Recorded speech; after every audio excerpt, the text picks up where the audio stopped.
The morning sun had barely risen when Richard Fletcher stepped out of his luxury car, now parked 2 blocks away from the store. He smoothed down his wrinkled uniform shirt and touched the fake name tag that read Rick. It felt strange, almost wrong, to be dressed like this. For the past 15 years, he'd worn nothing but tailored suits to work. Richard was the CEO of Value Mart, a chain of retail stores that had grown from a single location to over 200 stores nationwide. The company had been his life's work, built from the ground up with dedication and countless sleepless nights. But lately, something had been bothering him. Customer complaints had increased over the last quarter. Store ratings were dropping. And despite implementing new training programs and policies, nothing seemed to be working. That's when Richard had decided to go undercover in his own company, to see firsthand what was happening on the front lines. Sometimes you have to get your hands dirty to understand the real problems, he had told his executive team, who thought he was crazy for wanting to work as a regular employee. But Richard knew better. He'd started as a stock boy himself, 30 years ago. He hadn't forgotten where he came from, at least, he didn't think he had. As he approached the store, his heart raced a little. Would anyone recognize him? It had been years since he'd visited this location, and his picture was only displayed in the manager's office, alongside other executives. Besides, with his newly grown beard and glasses, he looked different enough. "Good morning," said the store manager, Dave, barely looking up from his clipboard as Richard entered through the employee entrance. "You're the new guy, right? Rick something?" "That's right," Richard said, trying to sound humble. "Rick Wilson. Ready for my first day?" Dave nodded absently. "Training starts in 5 minutes. Break room's that way." He pointed down a hallway before walking away, already focused on something else. That was the first sign something was off. No proper welcome, no tour of the facilities, no introduction to other team members. Richard made a mental note and headed to the break room. The training was quick and impersonal, a 20-minute video about company policy and a brief overview of the register system from a tired-looking supervisor. Richard had approved this training program himself 2 years ago, thinking it was comprehensive. Now, experiencing it firsthand, he could see it barely scratched the surface of what employees needed to know.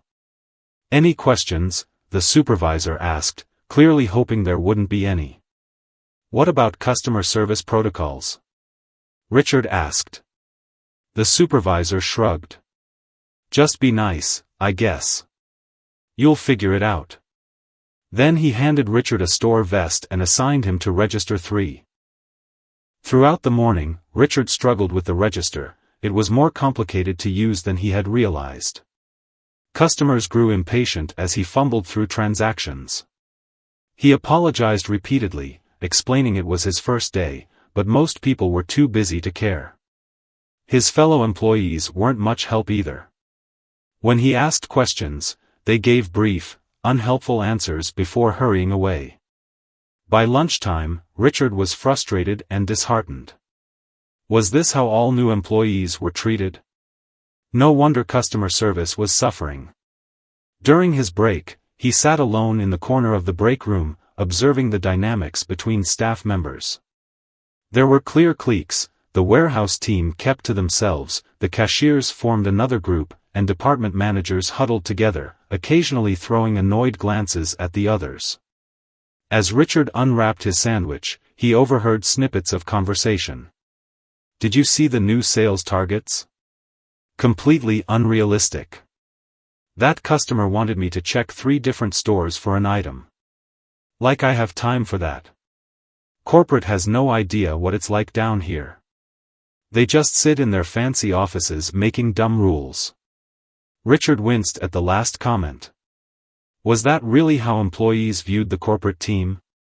As out-of-touch executives who didn't understand the challenges of retail work? After lunch, Richard was assigned to restock shelves in the household goods section. His back ached as he unloaded heavy boxes, and his hands grew sore from breaking down cardboard. He'd forgotten how physically demanding these jobs were. A customer approached him while he was restocking dish soap. "Excuse me, where can I find the laundry detergent?" Richard looked around, realizing he had no idea. "I'm sorry, I'm not sure. Let me find someone who can help you." But when he looked for assistance, his co-workers seemed to have vanished. He approached another employee who was checking inventory nearby. "Hi, could you help this customer find?" "Not my department," the employee interrupted, not even looking up from his scanner. "Try customer service." Richard was shocked. He apologized to the customer and walked her all the way to the laundry aisle himself, despite not knowing where it was. They wandered the store together for nearly 10 minutes before finding it. "Thank you for taking the time," the woman said, surprised by his persistence. "Most people just point vaguely and send you on your way." By the end of his shift, Richard was exhausted, both physically and emotionally. The disconnect between what he thought was happening in his stores and the reality was staggering. Employees were unmotivated and unhelpful. Managers were distant and focused only on numbers. The beautiful vision he had for Value Mart, a place where customers felt valued and employees felt proud to work, seemed like a fantasy compared to what he'd experienced today. As he clocked out, Richard noticed a young black woman at Register 7.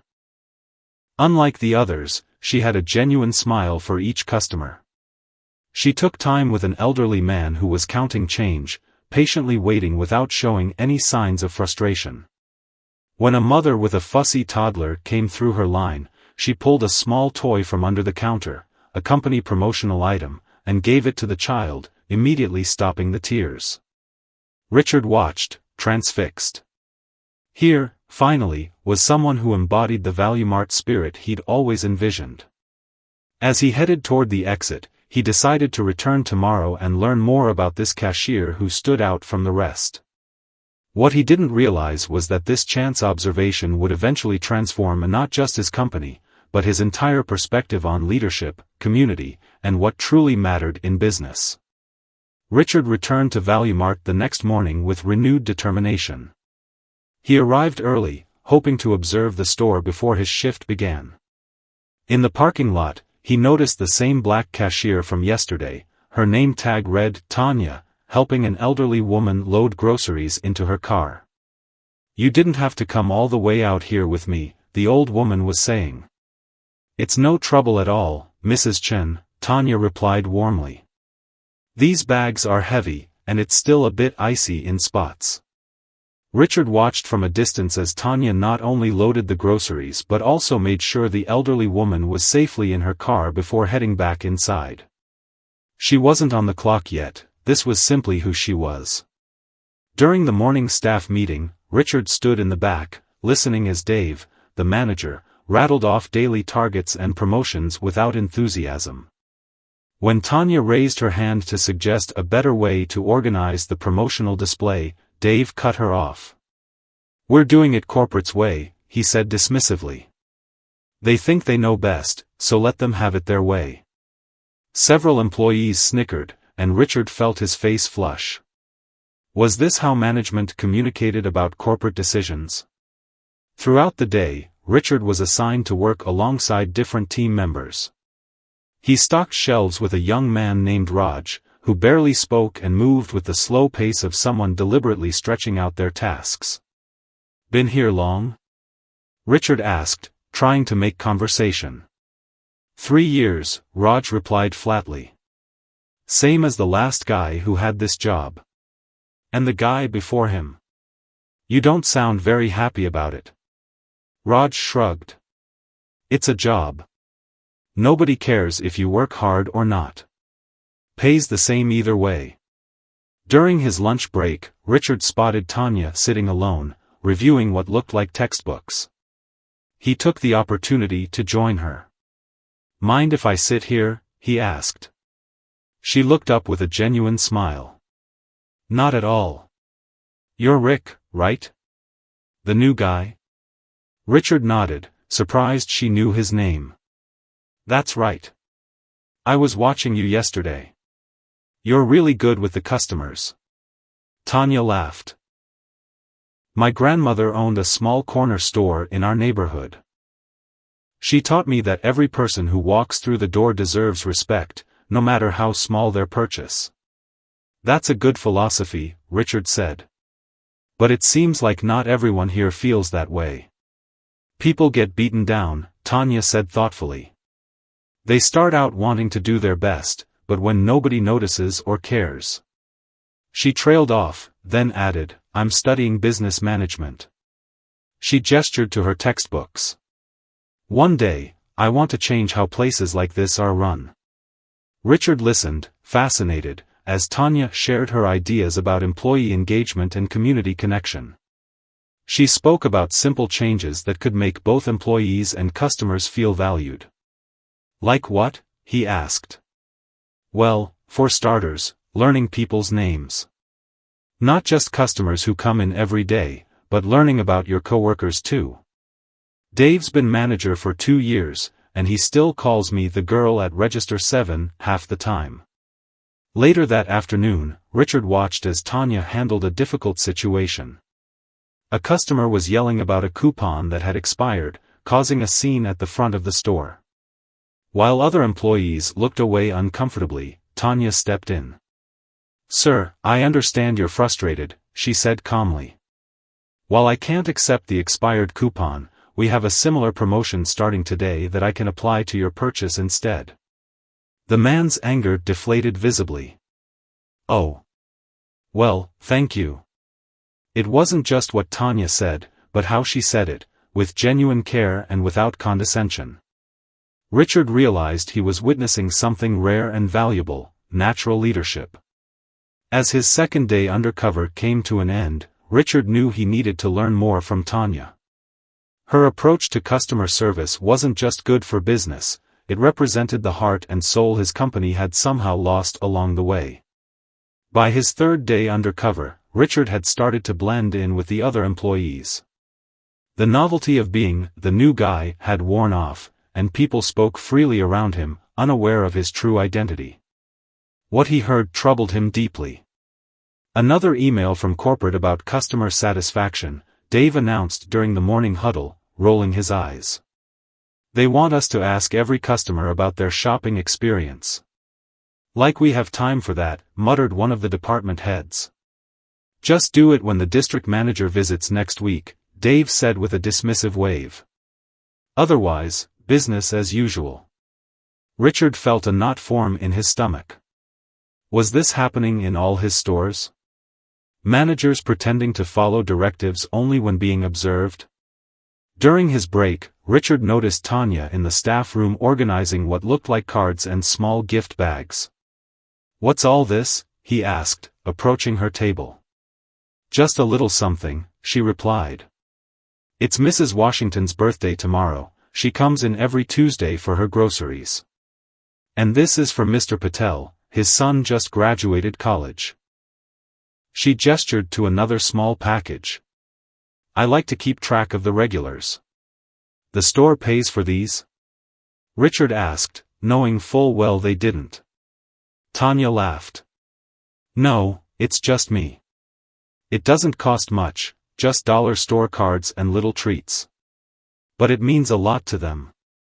Later that day, a delivery truck arrived late, throwing off the entire restocking schedule. Dave was fuming, barking orders at everyone. The atmosphere grew tense as employees scrambled to unload the truck while also covering their regular duties. This is ridiculous, complained a stocker named Luis. We're already understaffed, and now we have to drop everything for this? Richard watched as frustration spread through the team. Then, unexpectedly, Tanya stepped in. Hey, I've got Register 7 covered for the next hour, she said. Why don't we take turns? 4 people unload for 15 minutes, then rotate back to registers, then another group goes? Dave looked skeptical but was too overwhelmed to argue. Fine, whatever, just get it done. Tanya quickly organized the rotation, ensuring no area was left unmanned while the truck was unloaded. She even joined the unloading team herself when it was her turn, despite being smaller than most of the warehouse staff. You're good at this, Richard said as they stacked boxes together. Organizing people, I mean. Tanya shrugged. My grandmother always said many hands make light work. Nobody wants to feel like they're carrying the whole burden alone. By the end of the shift, the truck was unloaded, and regular duties were back on track. The mood had shifted from resentful to accomplished. Even Dave seemed impressed, though he didn't say it directly. As Richard prepared to leave, he overheard two employees talking by the time clock. That went better than usual, one said. Tanya's system actually worked. Yeah, too bad management won't listen to her ideas more often.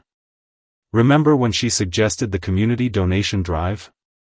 That could have been good PR for the store. Richard paused. What donation drive? Oh, Tanya wanted to partner with the local food bank during the holidays. Dave shot it down, said it was too much extra work. Walking to his car, Richard couldn't stop thinking about the missed opportunities. Not just for community goodwill, but for employee engagement.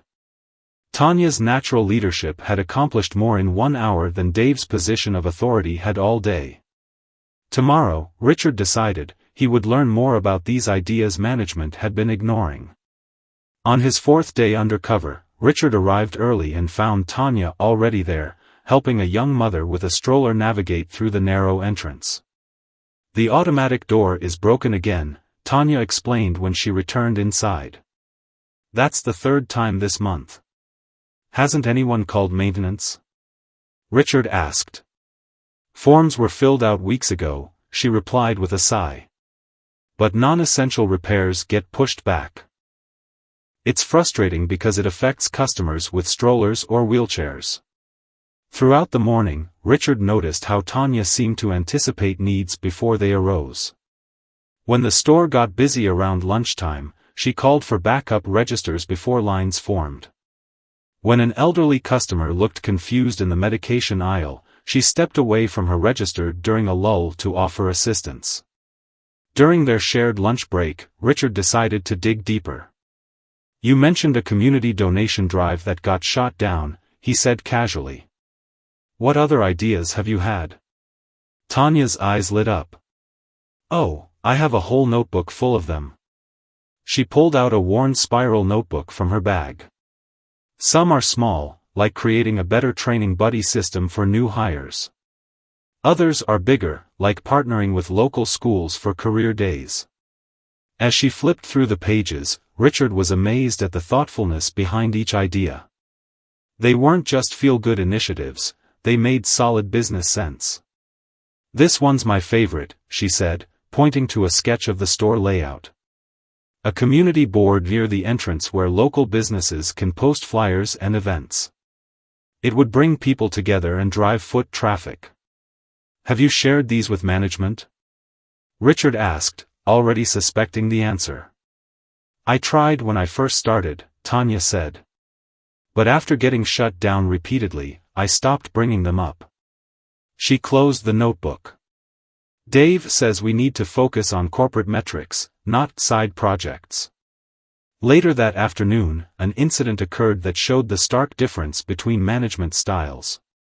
A young boy knocked over a display of canned goods, creating a loud crash and a mess in aisle 5. The child began crying as his embarrassed father tried to clean up. Dave stormed over.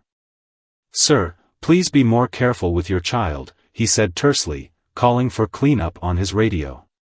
The father looked mortified as other customers stared. Tanya, who had been nearby, quickly approached. Accidents happen all the time, she said warmly, kneeling to the boy's level. Can you help me pick these up? I bet you're strong enough to hand me 2 cans at once. The crying stopped as the boy nodded and began carefully handing cans to Tanya. Soon, other employees joined in, and the mess was cleaned up in minutes. The father whispered a grateful thank you to Tanya. That was handled well, Richard said to her afterward. Making someone feel worse doesn't fix the problem, she replied. That family will remember how they were treated today, not the accident. As his shift ended, Richard watched Tanya help an older gentleman find a specific brand of coffee. It wasn't just that she knew where it was, she remembered that he bought it every week for his wife of 50 years. These small moments of connection, Richard realized, were exactly what ValueMart had lost as it expanded. The company had grown in size but shrunk in heart. And Tanya's notebook contained the roadmap to finding it again. By the 5th day of his undercover assignment, Richard had formed a friendship with Tanya. As they restocked shelves together, she shared more about her background. "My grandmother raised me after my parents died in a car accident when I was 7, she explained. The corner store was our livelihood, but it was more than that, it was a community hub. People came for groceries but stayed for conversation." "Sounds special," Richard said. "What happened to it?" A shadow crossed Tanya's face. "A big chain store opened nearby. We couldn't compete with their prices. After Gran passed 3 years ago, I had to sell. That's how I ended up here." Richard felt a pang of guilt, wondering if ValueMart had been that chain store. "I'm sorry," he said sincerely. "Don't be. Gran always said change is inevitable, it's how you adapt that matters." Tanya smiled. "That's why I'm studying business management. I want to bring that small store feeling to big retail." Later that morning, a district supervisor made a surprise visit.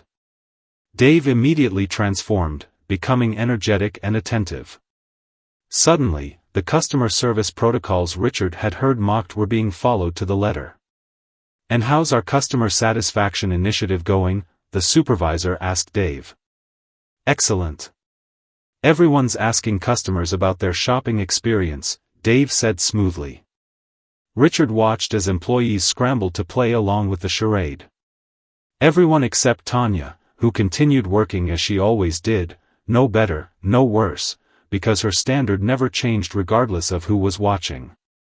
During lunch, Richard found Tanya in the break room looking troubled. "Everything okay?" he asked. "Not really," she said quietly. "I just overheard Dave planning to cut 3 part-time positions to make his labor numbers look better for the quarter." "That seems short-sighted," Richard said, genuinely concerned. "It is. Lisa's a single mom, Raj is paying for college, and Mr. Chen supports his elderly parents." Tanya shook her head. "And we're already understaffed. Customers will notice. Can anything be done?" Richard asked. "I tried suggesting we adjust the schedule instead. Everyone works a few hours less but keeps their jobs." Dave wasn't interested. As the day progressed, Richard noticed the strain on Tanya. For the first time, her smile seemed forced. During a quiet moment, he found her staring at a family shopping together, a father helping his daughter pick out school supplies. "That little girl reminds me of myself," Tanya said softly. "When I was her age, I thought everyone who worked in a store was happy. I didn't understand that behind those smiles were people worrying about bills or sick relatives." Richard nodded, thinking about how disconnected he'd become from these realities. "Sometimes I wonder if I'm making any difference at all," she continued. "One person trying to be kind in a system that values profit over people." "You make a difference to every customer you help," Richard said firmly. "And to co-workers like me. Never doubt that." Tanya gave him a grateful smile. "Thanks. My grandmother used to say, if you can't change the whole ocean at once, at least create ripples where you stand." As his shift ended, Richard made a decision. He'd seen enough. It was time to stop observing and start acting. Tomorrow would be his last day undercover, but it wouldn't be the end. It would be the beginning of a transformation for ValueMart.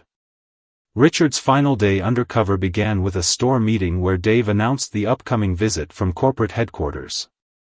"Some big shot from the executive team is coming next week," Dave said, sounding annoyed. "So everything needs to be perfect. Extra cleaning shifts, everyone in pressed uniforms, and for heaven's sake, smile when they're around." Richard hid a smile. If only Dave knew who had been stocking shelves beside him all week. "What's the visit for?" someone asked. "Who knows? Probably another pointless initiative they'll forget about in a month," Dave replied, earning knowing chuckles from the staff. Throughout the morning, Richard observed the frantic preparation. Signs were straightened, floors polished, and outdated promotional materials finally replaced. The store was getting the attention it should have received all along, but only because someone important was coming. During his break, Richard joined Tanya outside. She was sitting on a bench, reading one of her textbooks. Business ethics, Richard noted, glancing at the cover. Interesting subject. It should be required for everyone in management, Tanya said. There's a whole chapter on how treating employees well directly impacts customer satisfaction and profits. Richard nodded thoughtfully. I believe that. What would you do differently if you were in charge here? Tanya closed her book. First, I'd make sure everyone felt valued, not just with words, but with actions. Recognize good work immediately, not just during annual reviews. Create paths for advancement based on merit, not favoritism. And for customers? Richard prompted. I'd reconnect with the community, she said without hesitation. A store this size could partner with local schools, sponsor Little League teams, host job fairs. We could offer meeting space for community groups after hours in the cafe area. Her eyes were bright with passion as she continued, and I'd revamp training completely. New hires should understand they're not just stocking shelves or running registers, they're creating experiences that bring people back. Richard listened, impressed by how closely her vision aligned with what he'd once imagined for ValueMart. That afternoon, a difficult customer began berating a young cashier over a price discrepancy. The cashier, new and untrained for conflict, looked close to tears. Before Richard could intervene, Tanya was there. I'd be happy to help resolve this, she said calmly, stepping between them. She listened to the customer's complaint, validated his frustration, and offered a solution that left him satisfied. Afterward, she spent a few minutes comforting the shaken cashier. It's never about you, Richard overheard her say. When people lash out, they're usually dealing with something else entirely. You did fine. As his shift, and his undercover assignment, came to an end, Richard approached Tanya. I've really enjoyed working with you this week, he said sincerely. You're not bad for a new guy, she teased. Will I see you tomorrow? Richard hesitated. Actually, I wanted to ask you something. If you could speak directly to the CEO of ValueMart, what would you say? Tanya looked surprised but considered the question. I'd tell him to spend a week in his own stores. Not as a boss, but as a worker. I'd tell him to look around and ask himself if this is really the company he wanted to build. Richard nodded, a plan forming in his mind. That's good advice. I think he might have already taken it. 1 week later, the store was buzzing with nervous energy. Employees hurried about, making last-minute preparations for the corporate visit. Dave paced the aisles, barking orders and straightening displays that were already perfect. The CEO himself is coming, he told the assembled staff that morning. Richard Fletcher, the founder. So everything needs to be flawless. Tanya, standing in the back of the group, looked as calm as ever. Unlike her colleagues, she hadn't changed her routine or demeanor. Aren't you nervous? Another cashier whispered to her. The CEO could fire any of us on the spot. If doing my job well isn't enough, then maybe this isn't where I'm meant to be, Tanya replied simply. At precisely 10 a.m., a small entourage of suits entered the store. At their center was a familiar face, now clean-shaven and wearing an expensive suit instead of a store uniform. A hush fell over the employees as they recognized Rick walking alongside the district manager and several corporate executives. Tanya's eyes widened in surprise, but a small smile played at her lips. Dave rushed forward, hand extended. Mr. Fletcher, welcome to store number 137. We're honored to have you visit. Richard shook his hand. Thank you, Dave. I've actually been getting quite familiar with your store this past week. The color drained from Dave's face as recognition dawned. You were. Rick Wilson, new employee, Richard confirmed. I wanted to experience Value Mart as our customers and employees do, not as it's presented in reports and meetings. A murmur went through the gathered staff. Richard raised his hand for quiet. I've learned more in the past week than in the last year of executive meetings. Some of it was disappointing. His eyes flickered briefly to Dave, who looked like he might faint, but some of it was incredibly inspiring. Richard walked through the crowd until he stood before Tanya. Ms. Tanya Johnson, he said warmly. You don't know this, but you've reminded me of something I'd forgotten, why I started this company in the first place. Tanya stood tall, meeting his gaze. I was just doing my job, sir. No, Richard said firmly. You were doing far more than your job. You were creating the kind of store I always envisioned, one where employees feel valued and customers feel welcomed. He turned to address the entire staff. Starting today, things will change at Value Mart. We're implementing a new initiative called Community First, based on principles I've observed this week. The room was silent as Richard continued. Every store will establish local partnerships. Training will be completely revamped. Employee feedback will be solicited and acted upon regularly. And management will be evaluated not just on sales figures, but on staff retention and customer satisfaction. Dave shifted uncomfortably. Sir, these changes sound extensive. They are, Richard agreed. And to implement them, we'll need people who truly understand our vision. He turned back to Tanya. Which is why I'd like to offer you a new position, Ms. Johnson. We're creating a role, Community Engagement Director, to oversee these changes across all stores. Your experience and business education make you uniquely qualified. Tanya looked stunned. But I'm just a cashier. Richard smiled. You've never been just anything. You've been the heart of this store. Now I'd like you to help be the heart of Value Mart. For once, Tanya was speechless. The other employees, sensing the sincerity in Richard's words, broke into spontaneous applause. 3 months after Richard's revelation, store number 137 had transformed. The once dull space now featured a community bulletin board near the entrance, showcasing local events and services. A small seating area had been added where elderly customers could rest during shopping trips. Most notably, there was a different energy among the staff. Tanya, now officially the company's community engagement director, had returned to the store for a visit. Employees greeted her warmly as she walked through the aisles with Richard. The changes here are remarkable, Richard observed. Customer satisfaction is up 32%, and employee turnover has dropped significantly. It's happening at all the pilot locations, Tanya confirmed. When people feel connected to something bigger than just a job, everything changes. They paused at Register 7, Tanya's old station, where a young man was chatting with an elderly customer while bagging her groceries. That's Miguel, Tanya said fondly. He was hired after the new training program launched. Notice how he's making eye contact, using the customer's name. All the things that used to be considered extra effort are now standard practice.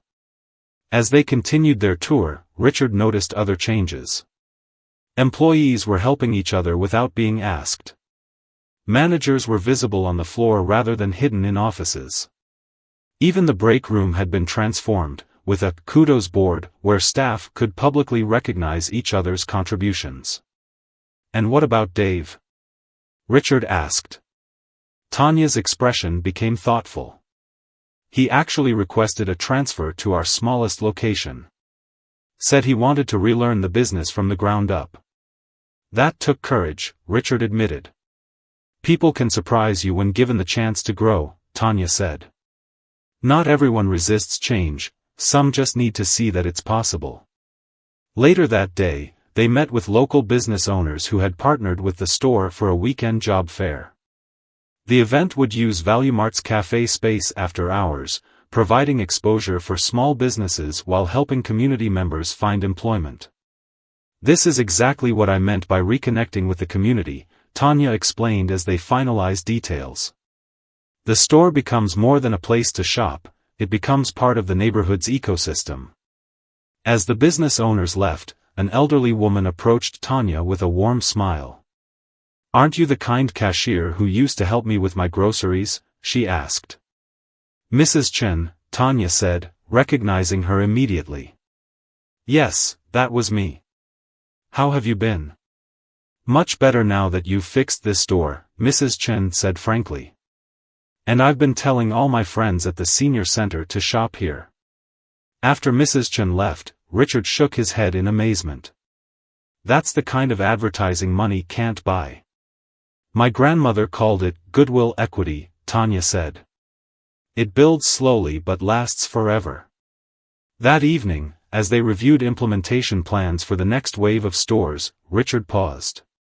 "You know, when I started ValueMart 30 years ago, I had a vision of stores that served their communities, not just sold to them. Somewhere along the way, we lost sight of that. It happens to many companies as they grow," Tanya said gently. "Systems replace relationships. Metrics replace meaning." "Well, I'm grateful I had the chance to rediscover what matters," Richard said. "And that I found someone who never forgot." Outside the window of the conference room, they could see customers and employees interacting in the store below, not as transactions, but as people connecting with one another. 1 year after Richard's week undercover, he stood at a podium in ValueMart's headquarters, addressing hundreds of store managers and executives gathered for the annual company meeting. "Last year, I talked about profits and expansion," Richard began. "This year, I want to talk about people and community. Because as we've discovered, when we get those right, the numbers follow naturally." On the screen behind him, charts displayed the remarkable turnaround: customer satisfaction up 41% company-wide, employee retention improved by 37%, and despite initial concerns from shareholders, profits had increased by 18%. "These aren't just statistics," Richard continued. "They represent real changes in how we operate and how we're perceived in the communities we serve." He gestured to Tanya, who sat in the front row. "I'd like to invite our Community Engagement Director to share what we've learned this year." As Tanya took the stage, the room erupted in applause. Her department had become the heart of ValueMart's transformation, and she had earned the respect of even the most skeptical executives. "Thank you," she said warmly. "When I was a cashier at store number 137, I never imagined standing here. But I always believed that kindness and community connection could coexist with good business." She clicked to the next slide, showing photos from various stores across the country. "Here's store number 42's food drive that collected over £5,000 of donations. Here's store number 89's partnership with the local high school, providing internships and job training. And here's store number 137's community garden, built in what was once an unused corner of the parking lot." Tanya continued, highlighting successes and challenges from the past year. She spoke with confidence but remained the same humble person who had once helped elderly customers with their groceries. "What we've learned," she concluded, "is that every store has unique opportunities to connect with its community. There's no one-size-fits-all approach. But the underlying principles remain the same: respect every person who walks through your doors, listen to your employees, and be a good neighbor." As the presentation ended, Richard returned to the podium. "Before we break for lunch, I have one more announcement. The board has approved a new profit-sharing program for all employees, effective immediately. Because when ValueMart succeeds, everyone who contributed to that success should benefit." The room filled with surprised murmurs and then enthusiastic applause. Later, as Richard and Tanya walked through the halls of headquarters, they paused at a new addition to the lobby, a wall of photographs showing community events from stores across the country. "You know what my grandmother would say about all this?" Tanya asked with a smile. "What's that?" Richard replied. "She'd say, it's nice when doing good and doing well turn out to be the same thing." Richard nodded thoughtfully. "She sounds like a wise woman. I wish I could have met her." "She would have liked you," Tanya said. "Especially now that you remember what matters." As they continued walking, they passed the original Value Mart sign that had hung over Richard's first store 30 years ago. He had recently moved it from storage to the main hallway as a reminder of the company's roots. Sometimes, Richard reflected, you have to lose your way a little before you can truly find it again. Tanya smiled. And sometimes, all it takes is one person to help show you the path back home.